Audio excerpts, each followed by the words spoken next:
어떤 문장은 침묵보다 더 거대한 고통을 담고 있습니다. 어떤 고백은 절규하지 않기에 더 깊은 울림을 남깁니다.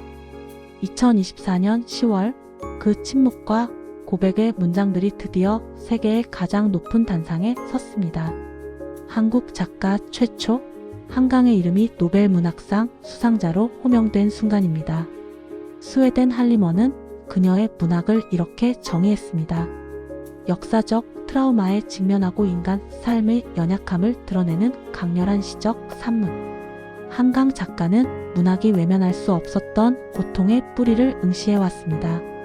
채식주의자의 억압된 몸부림부터 소년이 온다의 5월 광주를 떠도는 혼백, 그리고 작별하지 않는다의 뼈아픈 역사를 향한 시선까지 그녀의 모든 작품은 우리 시대의 고통 지도와 같습니다. 지금부터 우리는 한강이라는 거대한 문학적 우주를 가장 깊은 곳까지 탐험할 것입니다. 그녀의 문학이 어떻게 개인의 고통을 인류 보편의 언어로 승화시켰는지, 그리고 왜 이 시대, 이 순간에 노벨상을 수상해야 했는지 그 시적 저항의 근원을 파헤쳐 보겠습니다. 한강의 문학적 기원, 폭력에 맞선 몸의 언어, 그리고 세계 문학을 사로잡은 한강 효과까지 본격적으로 시작합니다. 한강의 문학을 이해하는 여정은 작가의 생이 시작된 기원을 돌아보는 것으로 시작되어야 합니다. 그녀는 1970년 상실과 고통의 그림자가 드리워지기 시작한 도시 광주에서 태어났습니다. 그녀의 태생적 뿌리에는 이미 문학이라는 거대한 강물이 흐르고 있었습니다. 아버지 한승원 작가는 토속적이고 강렬한 언어로 남도의 삶과 역사를 기록한 거장이었죠. 딸 한강은 그 언어의 숲속에서 태어났지만 자신만의 길을 걸었습니다. 아버지가 흙이었다면 딸은 물처럼 스며들고 투명하게 비치는 글쓰기를 택했습니다. 그리고 결정적인 순간 그녀의 나이 10살 1980년 광주를 떠나 서울로 향했습니다. 몸은 떠났지만 그의 5월 광주에서 일어났던 비극적인 침묵은 어린 작가의 영혼에 깊은 각인 임프린트처럼 새겨졌습니다. 문학평론가들은 이 떠남과 각인이야말로 한강 문학의 영원한 원형적 트라우마가 되었다고 말합니다. 한강의 문체가 왜 그토록 시적이고 섬세한지 그 답은 바로 이 근원적인 상실감에 있습니다. 폭력과 고통의 현장을 직접적으로 폭로하기보다는 그 고통이 한 인간의 내면에 남긴 상처와 흉터를 따라갑니다. 마치 상처받은 영혼이 쏟아내는 고요하고 처절한 독백처럼 말입니다. 그녀의 소설 속에서는 현실과 환상의 경계가 무너집니다. 폭력의 실체를 직시하기 어려울 때 인간의 영혼은 초현실적인 이미지로 도피하거나 저항합니다. 채식주의자의 주인공 영애가 나무가 되고자 하는 열망은 단순한 망상이 아닌 인간의 존엄성을 훼손하는 폭력에 맞선 가장 순결하고 극단적인 저항의 몸짓인 것입니다. 결국 한강의 문학적 정체성은 태어난 곳의 비극, 문학적 가계의 무게, 그리고 자신을 지키고자 했던 개인의 치열한 투쟁 속에서 빚어진 것입니다. 그녀의 언어는 고통을 발설하는 동시에 그 고통을 품고 치유를 염원하는 깊은 명상록과 같습니다. 우리는 이제 이 언어의 힘이 어떻게 세계를 움직였는지, 한강 문학의 심장부에는 단 하나의 질문이 자리하고 있습니다. 인간은 무엇인가? 그리고 인간이 인간을 향해 휘두르는 폭력은 어디에서 오는가? 그녀는 이 질문을 외부의 역사가 아닌 가장 취약한 곳, 바로 몸의 언어를 통해 해독하려 합니다. 그 시작은 2016년 세계를 놀라게 한 채식주의자였습니다. 평범한 주부 영애는 꿈을 꾼 후 육식을 거부합니다. 이는 단순히 식습관의 변화가 아닙니다. 그것은 남편, 가족, 사회가 강요하는 정상성과 일상의 폭력에 대한 그녀의 몸이 택한 가장 극단적인 비명이었습니다. 영애는 결국 인간이기를 거부합니다. 아무것도 잡아먹지 않아도 되는 존재, 피를 흘리지 않아도 되는 존재인 나무가 되고자 하죠. 이 처절한 변신은 인간 사회의 잔혹함에 대한 가장 순수한 영혼의 저항이며 폭력으로 얼룩진 이 세계에서 인간의 존엄성을 지킬 마지막 도피처였습니다. 그녀의 몸은 문장이 되어 우리에게 묻습니다. 당신들의 인간됨은 폭력으로부터 얼마나 자유로운가? 한강의 붓은 이제 개인의 내면을 넘어 1980년 5월의 광주로 향합니다. 소년이 온다는 그날의 국가, 폭력과 학살이 남긴 역사적 트라우마를 살아남은 자와 죽은 자의 목소리로 교차하며 기록합니다. 주인공 동호는 총탄에 쓰러져 혼이 되어서도 광주를 떠나지 못합니다. 이 소설은 단순히 과거를 재현하는 것이 아닙니다. 그것은 폭력 속에서 인간성이 어떻게 파괴되고 그 후에도 기억과 상처가 우리의 삶을 어떻게 끈질기게 붙잡고 있는지에 대한 산 자들의 증언입니다. 한강은 죽은 자들의 목소리를 빌려 나는 아직 여기에 있다고 속삭입니다. 이 소년의 외침은 아직 끝나지 않은 우리의 집단적인 상실감을 대변합니다.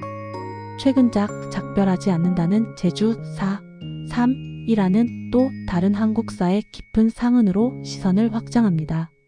이 작품은 상실의 아픔을 간직한 인물들이 과거의 진실을 추적하는 과정을 통해 고통의 연대를 보여줍니다.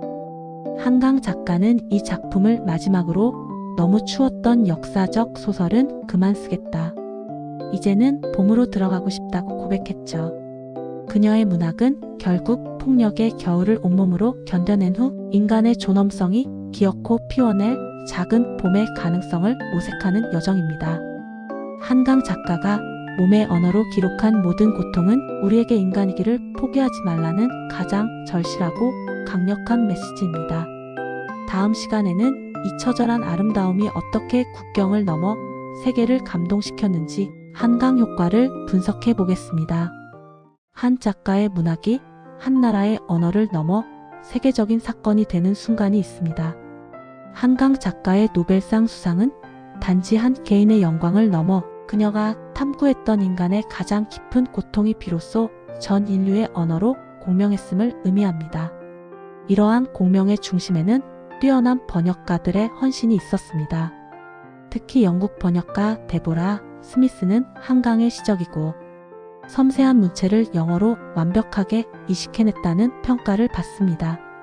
번역은 단순히 언어를 옮기는 작업이 아닙니다.